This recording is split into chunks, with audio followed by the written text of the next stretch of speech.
నమస్తే సార్. నమస్తే. మీ పేరు? నా పేరు నల్మెట్ రాజు. ఎక్కడి నుంచి వచ్చారు సార్? మేము రాజన్న సిరిసిల్ల నుండి రావడం జరిగింది. ఎన్ని రోజుల నుంచి ఇక్కడ తిరుగుతున్నారు సార్? నేను ఇప్పుడు గత వారం రోజుల నుంచి నేను కాకుండా మా మిత్రులు కూడా అధికారుల చుట్టూ అలాగే పాలకుల చుట్టూ తిరగడం అనేది జరుగుతుందమ్మా. ఏ సమస్య మీద ఇక్కడికి వచ్చారు? మేము సాంఘిక సంక్షేమ గురుకుల కళాశాలలో అసిస్టెంట్ కేర్ టేకర్గా విధులు నిర్వహిస్తున్నాం. అంటే వార్డెన్కు అగైనెస్ట్గా మేము పనిచేస్తున్నాం. వార్డెన్ ఏవైతే విధులు నిర్వహించాలో మేము ఆ విధులను ఆ కళాశాలలో నిర్వహించడం జరుగుతుంది. ఇది మేము 2015 సంవత్సరం నుండి దాదాపు 10 సంవత్సరాలు ఈ కళాశాలలో కొనసాగుతున్నాం.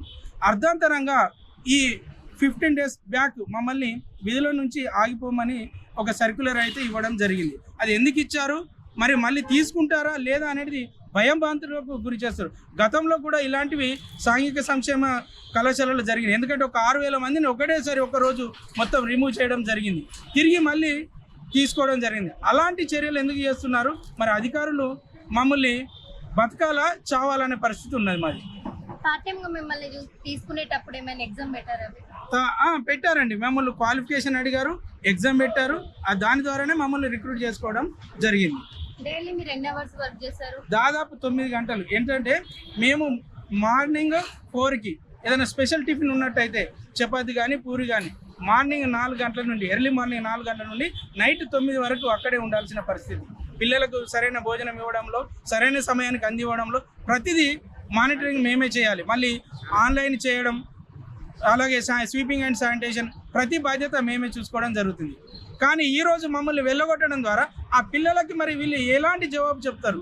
అధికారులు కానీ ఈ ప్రజాపాలకులు కానీ వాళ్ళకి ఎవరు అందియాలి అలాంటివి? మరి మీకు అంటూ ఒక హెడ్ ఆఫీస్ లో సెక్రటరీ సార్ అని ఉంటారు కదా, అతన్ని కన్సల్ట్ అయ్యారు మీరు? మా మేడం గారిని, అల్గు వర్షిణ్ గారిని కలవడం జరిగింది. ఇప్పటికైనా ఆమెకు మేము రిక్వెస్ట్ చేస్తున్నాం. మా మేడం గారికి నమ్మకం ఉన్నది మాకు. ఏంటంటే మీరు ఆలోచించండి, ఈ 220 మంది కుటుంబాలు రోడ్డును పడకుండా చూస్తారని అనుకుంటున్నాం. మీరు అనాలోచిత ఆలోచనలు చేయకండి, కొంచెం ఆలోచించండి. మా బతుకులు అయితే ఆగం చేయకండి అని విజ్ఞప్తి చేస్తున్నాం. స్టేట్ లో మీరు ఎంతమంది ఉంటారు సార్ కేర్‌టేకర్స్? దాదాపు 220 మంది ఉంటామండి ఇప్పటికి. మేము ఇక్కడికి ఈ 220 మంది ఇక్కడికి రాకపోవడానికి కారణం ఏంటంటే ప్రభుత్వాన్ని మేము బ్లేమ్ చేయదలుచుకోలేదు. ప్రభుత్వం మీద ఇప్పటికైనా మాకు చిత్తశుద్ధి ఉంది, అధికారుల మీద కూడా ఉన్నది. మేము అందరం వచ్చి ఇక్కడ గోల చేసి చేయడం మా ఉద్దేశం కాదు. ఇప్పుడు ప్రశాంతంగా మేము ఒక రిప్రజెంటేషన్ అయితే ఇవ్వడం జరిగింది. చెన్నారెడ్డి సార్ గారికి ఇవ్వడం జరిగింది, అలాగే దివ్య మేడం గారికి కూడా ఇవ్వడం జరిగింది. దివ్య మేడం గారు చెన్నారెడ్డి సార్ని కలవమన్నారు. చెన్నారెడ్డి సార్ గారు మా యొక్క ప్రిన్సిపల్ సెక్రటరీ శ్రీధర్ సార్ని కలవమని చెప్పారు. ఇప్పుడు వెళ్ళి కలుస్తాం. ముఖ్యమంత్రి గారికి మా యొక్క చిన్న విజ్ఞప్తి ఏంటంటే, మేము చిన్న కుటుంబాలం. ఇప్పుడు ఈ సాంఘిక సంక్షేమ గురుకులశాలలో పనిచేసే వాళ్ళంతా ఎస్సీ ఎస్టీ బీసీలు తప్ప వేరే వారు ఎవరు లేరు. మేము మా యొక్క జీతం వచ్చేసి 13,500 రూపాయలు మాత్రమే.